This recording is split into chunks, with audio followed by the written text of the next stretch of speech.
Hey guys, Spud here, as always, and today we're taking a look at the automatic bombing mode of the A-4 Gunsight in the F-100D Super Sabre, and actually really the F-86 Sabre as well since it's the same gunsight.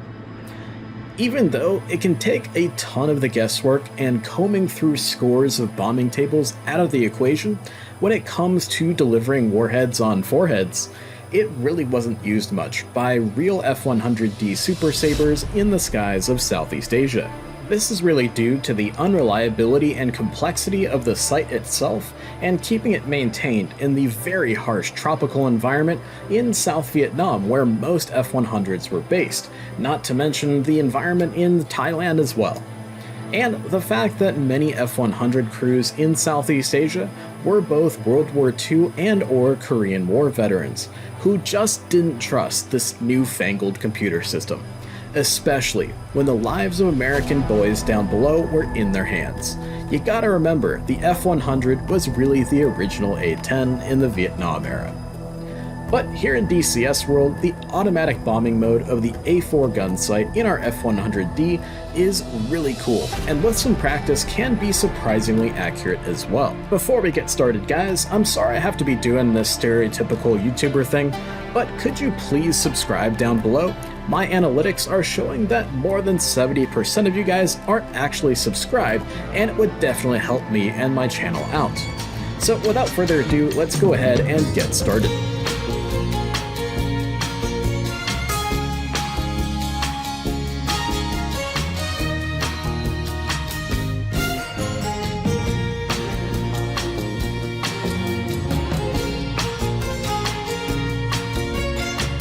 Alright guys, welcome back to the office of the F-100D Super Sabre for our tutorial on the automatic bombing mode of the A-4 gunsight here in the F-100. Now, we're currently flying in the Marshall stack as we constitute our strike package, which gives us the perfect opportunity to set up our cockpit, have all of our systems and weapons set up and ready to rock and roll before we push into Indian country. So here in the F-100, I tend to like to sweep from my left hip on around to my right hip, just like I do in basically every other jet here in DCS, to ensure I have everything set up and ready to go. So we'll first start off down here on our armament selector panel, and we'll bring power to all of our hard points. For our sight mode select, we're going to bring it to the sight and radar position. For our bomb arm switch, we're going to arm both the nose and tail fuses of our weapons. For our armament selector switch, we're going to bring it to the bombs position. I'm going to bring the sight dimmer rheostat all the way to the furthest bright position to make our reticle nice and visible. Kind of adjust our attitude here as we're heads down quite a bit for this setup portion. Moving forward of the armament selector panel, we're going to come to the AWRS panel. For our quantity, we're going to select all 6 bombs for one press of our pickle button. For our interval, we'll get a nice long spread of bombs across our target, because this isn't the most absolute pinpoint perfect way to drop our bombs. It's definitely not like CCIP in an F-16 or an FA-18. For our ripple select, we're going to bring it to ripple single, so that way we have 6 separate impulses with one press of the pickle button. Coming forward, looks like our drop tanks are empty, so we'll go ahead and turn those off.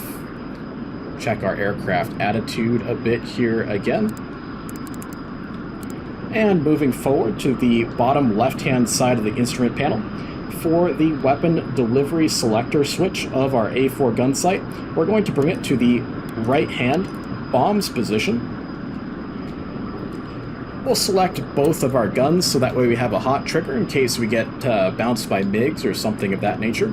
Finally, we're going to uncage our A-4 gunsight, and you'll see that the reticle will now drop 10 degrees below the waterline of the aircraft. Now, this can make it really difficult when you're actually rolling in on your target to actually see the pipper, because if you're using track IR or VR, you're going to have to kind of crank your neck here in order to actually see the pipper dot itself.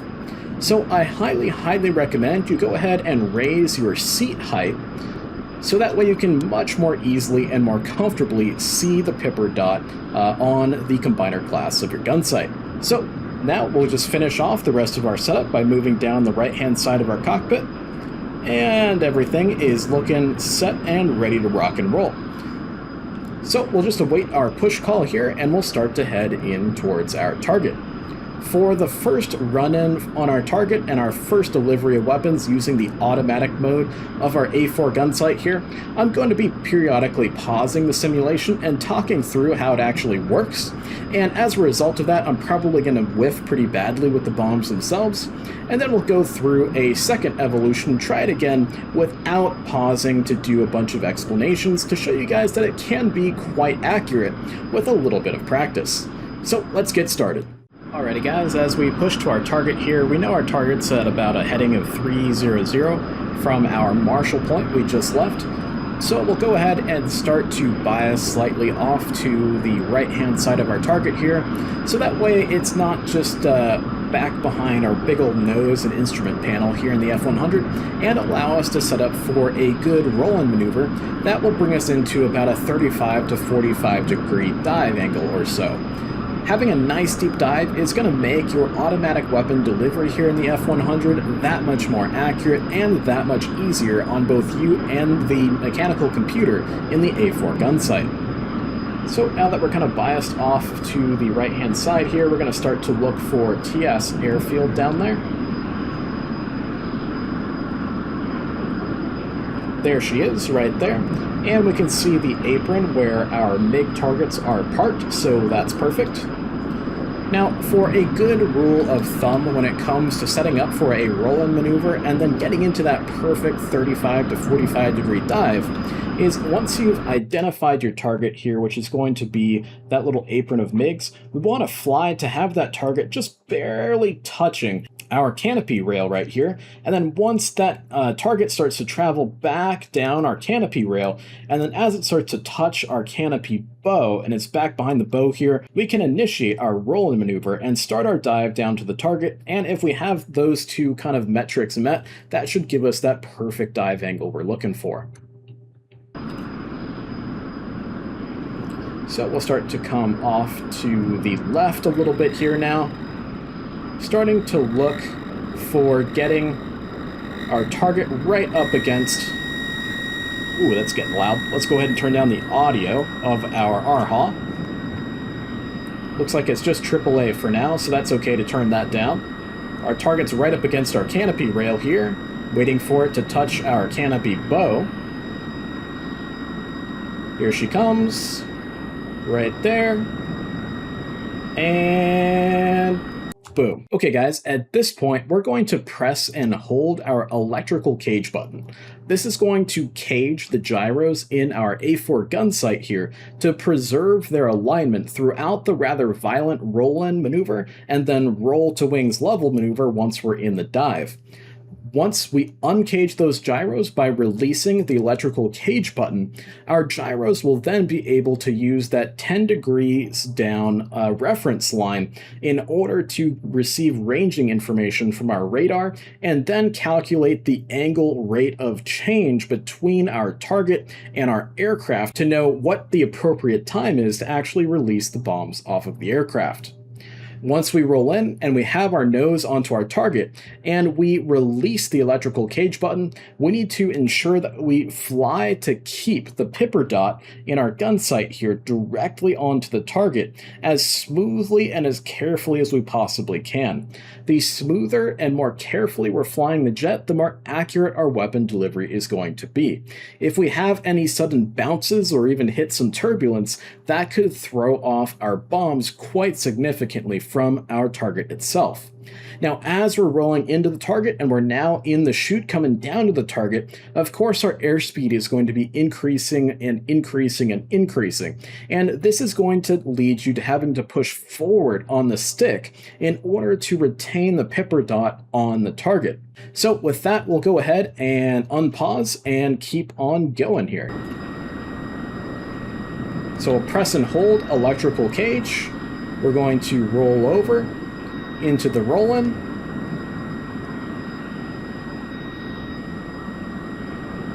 we're going to get our pipper dot onto our target.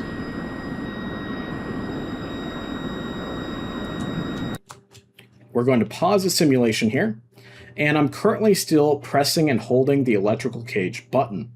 As we start to release that electrical cage button, we then need to immediately start pressing and holding the weapon release button or the pickle button. We need to press and hold that pickle button until the weapons actually come off of our aircraft. It's not a one press and done, it's a press and hold until all the weapons are off the jet. You'll also start to see me push the stick forward more and more and more as we gain speed in the dive here in an attempt to keep that pipper dot as close to our original position it was when we released the electrical cage button. So let's go ahead and unpause it here and see how well we can do.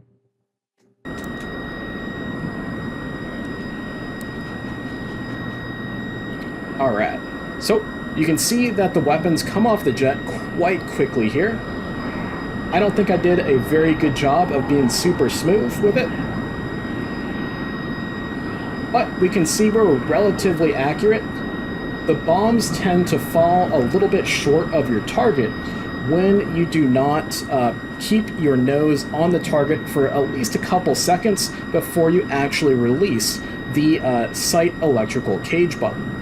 So let's go ahead and reset here and try it again without so much explanation and see if I can get a more accurate release onto my target. Okay guys, so we're back for our second attempt here, and hopefully we can be a little bit more accurate, as I won't be going through any live instruction as we're in the dive.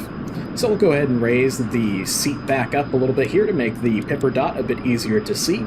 And we'll start to bias off to the right hand side of our target, so that way we can see it and of course set up for that good roll-in maneuver. The two keys here for really getting as accurate as possible of a weapon delivery on your target is a nice steep dive angle, as well as minimizing the amount of time between the handoff of releasing the electrical cage button and pressing and holding the weapon release button. The shorter that handoff can be, the better and more accurate your weapon delivery is going to be. So we can start to see that target down there, and we're going to start to bias it towards our canopy rail here to set up for that perfect roll-in maneuver. That's looking pretty good. So we start to roll out here, perfect. So that starts to get to our canopy rail. We're going to initiate the roll-in and start pressing and holding the electrical cage button. It's starting to look good, looking good. Going to be a nice deep dive, that's perfect. And press and hold electrical cage. Roll in, nice and gentle, nice and smooth. And we're going to make that handoff between the electrical cage button and our weapon release button as quick as possible. Start to bunt the nose down, release the electrical cage, and boom. We'll start to pull off the target, hopefully before this AAA sees us, and we'll see how accurate we got. I think that one's going to fall a little bit short. And boom, yep, just a hair short, but pretty much still on target. Again guys, this is not going to be absolutely perfectly pinpoint accurate for a single tank or a single truck. It's going to be perfect for area targets, just like we have here, an airfield, ramp areas, bridges, roads, things of that nature. So I hope this video helps you guys out here, guys, and shows you that there is, in fact, a more automatic bombing mode here in the F-100. Alright guys, that kind of wraps it up for this one. So please leave a like and a subscribe, and we'll see all of you guys in the next one. Fly safe out there and enjoy this beautiful game.